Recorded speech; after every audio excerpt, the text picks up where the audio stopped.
Welcome to Malas Nonton Full. Maunya dirangkumin mulu. Nah, kali ini kita akan merecap satu film thriller yang sedikit membuat pelanga-pelongo karena alurnya. Oh ya, tonton sampai akhir karena akan ada konspirasi yang membuat kita semua terkejut dengan plot film ini. Kok bisa? Berjudul John and the Hole. Let's go. Take a look at this. Cerita diawali saat John diberikan pertanyaan matematika oleh gurunya di kelas. Terlihat John kesulitan menjawab walaupun sebenarnya dia ini bisa. Karena emang John adalah anak yang tidak terlalu percaya diri dengan dirinya sendiri. Kegiatan sehari-hari John bisa dibilang sangat normal lah, kayak anak-anak pada umumnya gitu. Dia tinggal bareng orang tuanya dan satu kakaknya. Ibunya bernama Anna, ayahnya bernama Brad, dan kakak perempuannya bernama Laurie. Suatu hari Brad memberikan John sebuah drone. John dengan riang gembira menerbangkan drone barunya di area hutan yang masih menjadi area properti keluarga. Suatu ketika drone miliknya terjatuh dengan anjirnya. Saat mencari drone-nya yang menghilang di tengah hutan, John melihat sebuah lubang bunker yang sepertinya masih setengah selesai, bre. Dia mencoba mendongak ke bawah untuk memastikan seberapa dalam lubang tersebut. Tak lama dia mendengar suara drone-nya yang membuat John mengalihkan pandangan. Wah, ternyata drone milik John tersangkut di atas pohon, teman-teman. John dengan nekat memanjat pohon itu untuk mengambil drone-nya yang tersangkut. Wah, namun saat dia memanjat dan mengambil drone-nya, John terjatuh. Terlihat ada beberapa bagian tubuhnya yang memar, lalu dia membersihkan diri di kolam renang milik keluarga. Setelah itu John mengambil satu wadah obat milik ibunya yang kemudian ia minum. Mungkin itu semacam obat penenang atau obat tidur gitu dah. John meminumnya karena penasaran. Yang tentu obatnya langsung berefek. Hal ini terlihat jelas saat John makan bersama keluarganya. Dia terlihat mengantuk dan kelelahan. Lagian ngapain sih John? Impulsif amat. Di momen inilah John bilang bahwa dia menemukan lubang di balik pepohonan tak jauh dari rumah mereka. Kedua orang tua John bilang bahwa mungkin itu bunker yang belum jadi dan dibiarkan terbengkalai. John lanjut bertanya, untuk apa bunker itu? Brad menjawabnya, tempat itu untuk persembunyian jika suatu hal yang tak diinginkan terjadi, seperti tornado, bencana, dan lain-lain. Ya intinya kayak fungsi bunker pada umumnya aja lah. Mendengar itu, entah apa yang dipikirkan John. Dia seolah mendapatkan ide. Oh ya, John ini juga gemar bermain tenis dan saat ini juga sedang bersiap mengikuti sebuah kualifikasi tenis di provinsinya. Ya walaupun kadang John gak bisa menempatkan hobinya ini pada tempatnya, yang sering membuat jengkel Laurie, kakak perempuannya. What are you trying to read? What? Meskipun begitu, Laurie ini tetap menyayangi John sebagai adik satu-satunya. John memiliki rasa penasaran yang sangat besar, lebih dari siapapun. Dia selalu penasaran dengan yang dilakukan orang dewasa, seperti saat dia bertanya pada seorang tukang kebun bernama Charles. Kenapa dia memotong rumput? Apa alasannya? Dan bagaimana perasaannya? Meskipun ini sebenarnya pertanyaan yang cukup umum, tapi agak aneh kalau yang tanya itu John. Tapi Charles tetap menjawab semua pertanyaan ini dengan baik. Kemudian John berinisiatif memberikan limun untuk Charles. Disinilah John memulai aksi nakalnya. Bajigur emang. Mengerti bahwa obat yang sebelumnya dia minum membuat kantuk yang luar biasa, membuat John penasaran apa yang terjadi jika diberikan dosis yang lebih. Dan kelinci percobaannya adalah si tukang kebun, Charles. Benar saja, setelah meminumnya Charles tak sadarkan diri. Bahkan setelah John menyeretnya, Charles tetap tidak terbangun. Selain sekolah yang membosankan dan latihan tenis yang menyiksa, John punya hiburannya sendiri. Dia sangat menyukai game online tenis dan dia juga punya teman daring, bre. Nah, sisi gelapnya, John juga memasukkan beberapa pil ke minuman keluarganya yang membuat Laurie, Brad, dan Anna tak sadarkan diri sama seperti Charles waktu itu. Merasa sukses dengan rencananya sejauh ini, satu persatu tubuh keluarganya diseret. Tak lupa John mengambil semua ponsel milik keluarganya supaya tidak bisa menghubungi siapapun. Kemudian John menaikkan tubuh keluarganya ke sebuah gerobak dorong satu persatu dan dibawa ke tengah hutan. Loh, kok tambah aneh ini John? Mau diapain coba keluarganya? Kemudian scene beralih ke seorang gadis bernama Lily yang tinggal bersama ibunya bernama Gloria. Lily adalah seorang anak yang suka mengurung diri. Untuk membuat Gloria tak khawatir dengan perkembangan Lily, Lily berbohong soal dia berlatih menari. Walaupun sebenarnya Gloria ini tahu kalau Lily berbohong padanya. Gloria hanya bisa menghibur putrinya dengan kisah-kisah. Dan kalian tahu, kisah yang paling disukai Lily adalah John and the Hole. Jadi ini adalah alur maju kayaknya. Oke, lanjut dulu deh. Kita kembali ke John dan keluarganya. Apa yang terjadi pada mereka selanjutnya? Terlihat Laurie terbangun dengan terkaget-kaget. Ada di mana sebenarnya dirinya? Saat dilihat ternyata Brad dan Anna juga berada di sampingnya. Mereka bertiga panik saat melihat tempat yang sangat asing bagi mereka. Kan anjir ya, bangun-bangun di tempat asing yang aneh. Emang bajigur sih John. Satu-satunya yang mereka khawatirkan bukan nasib mereka dan bagaimana cara mereka keluar, tapi di mana John? Apa yang terjadi padanya? Apakah dia baik-baik aja? Baik loh mereka. Si John aja yang kampret. Where's John? Dan kalian tahu di mana John? Ya, John lagi me time, berendam dia. John juga mencoba menirukan suara ayah ibunya dengan tujuan untuk melakukan manipulasi. Bradley Shay? Hello, this is Bradley Shay. Setelah dirasa dia bisa menirukan suara Anna, John lalu menelpon Charles untuk tak datang lagi karena Brad punya masalah jantung dan akan mengurus kebun sendiri. Hal ini tentu untuk menghindari kedatangan orang lain ke rumahnya dan mengetahui aksinya. Satu hari dengan nekat John menaiki mobil ayahnya dan mengemudi tanpa SIM. Dia pergi ke mesin ATM dan menarik beberapa uang lalu membeli beberapa makanan. John benar-benar menikmati kesendiriannya dengan fasilitas dan uang milik bapaknya. Kayak anak pejabat. Tak lama kemudian bel rumahnya berbunyi. Ternyata ada Paula di sana. Siapakah Mbak Paula ini? Jadi Paula adalah temannya si Anna. Paula diberitahu John bahwa ayahnya, kakaknya, dan ibunya sedang pergi ke rumah kakek yang sedang dirawat di rumah sakit karena penyakit jantung. Paula ngerasa aneh dong, kok Anna gak bilang sama sekali ya? Kok gak ngehubunginya padahal ninggalin John di rumah? Sahabat deket banget loh ini. Tapi Paula gak mau berpikir negatif dulu dan setelah itu Paula pun langsung pergi.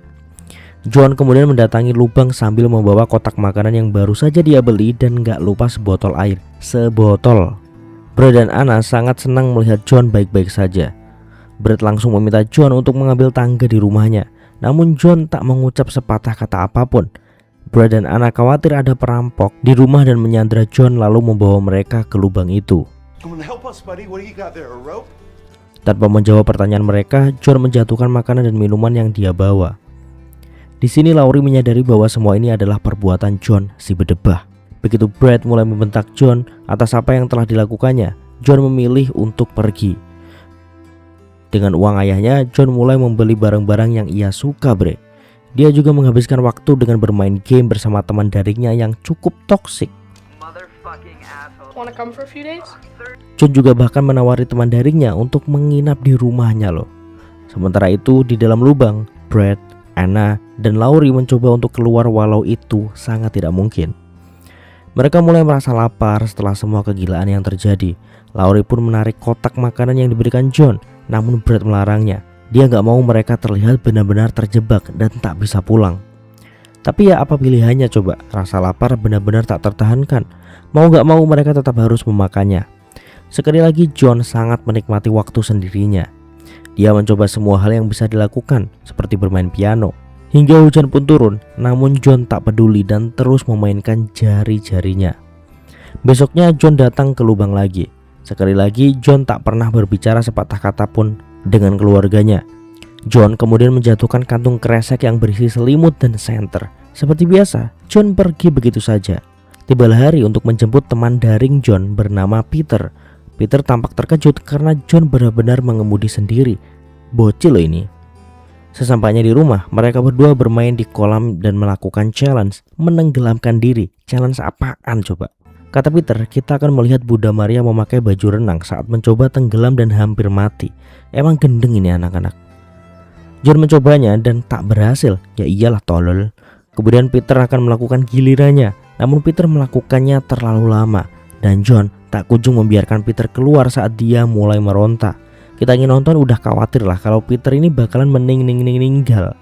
Tapi syukurlah Peter masih selamat. Walaupun dia tetap nggak bisa melihat apapun saat tenggelam ya. Peter juga agak sedikit emosi dengan John karena nggak kunjung membiarkannya keluar air dan hampir kehabisan nafas. Setelah permainan berbahaya tersebut, Peter dan John lanjut bermain game tenis bersama. Tanpa mempedulikan keadaan keluarganya yang sedang terkurung di lubang yang dalam, kotor dan bau. Tak peduli betapa mereka merindukan dunia luar, John tak akan datang menyelamatkan mereka. Di sela perbincangan, Anna mengatakan bahwa John pernah bertanya pertanyaan yang aneh. Katanya John ingin tahu bagaimana rasanya menjadi orang dewasa, kapan manusia mulai berhenti menjadi anak-anak, dan serentetan pertanyaan nyeleneh lainnya.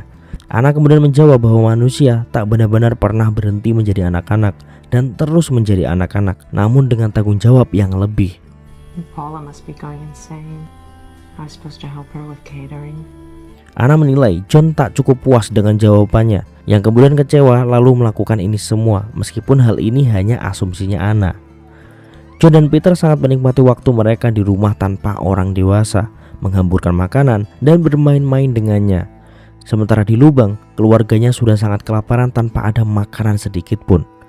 Bahkan di malam hari, John masih mengganggu keluarganya tidur dengan menerbangkan drone di atas mereka. Dikutuk jadi koruptor aja bu anaknya bu, bangsat nih.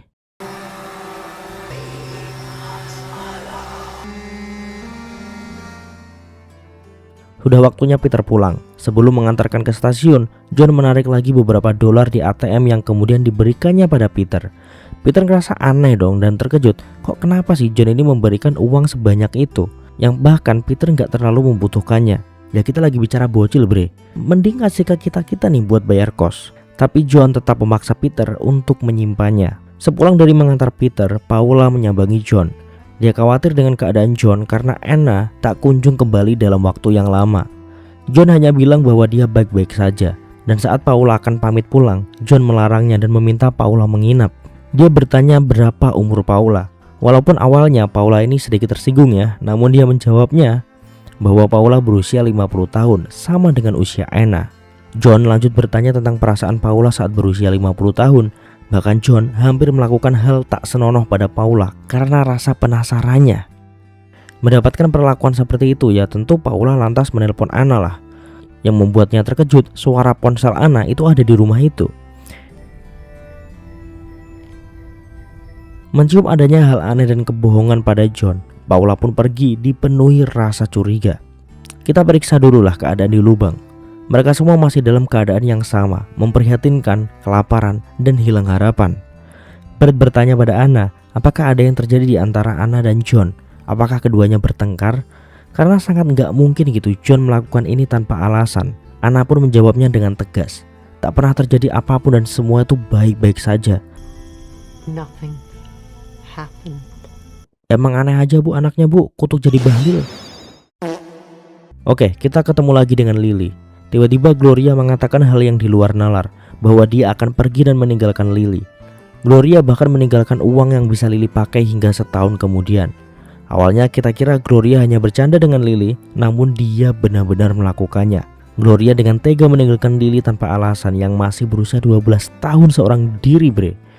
Nasib yang terbalik antara Lily dan John, di mana John sengaja meninggalkan keluarganya dan hidup sendirian, sementara Lily ditinggal pergi dan hidup sendirian. Sungguh ironis.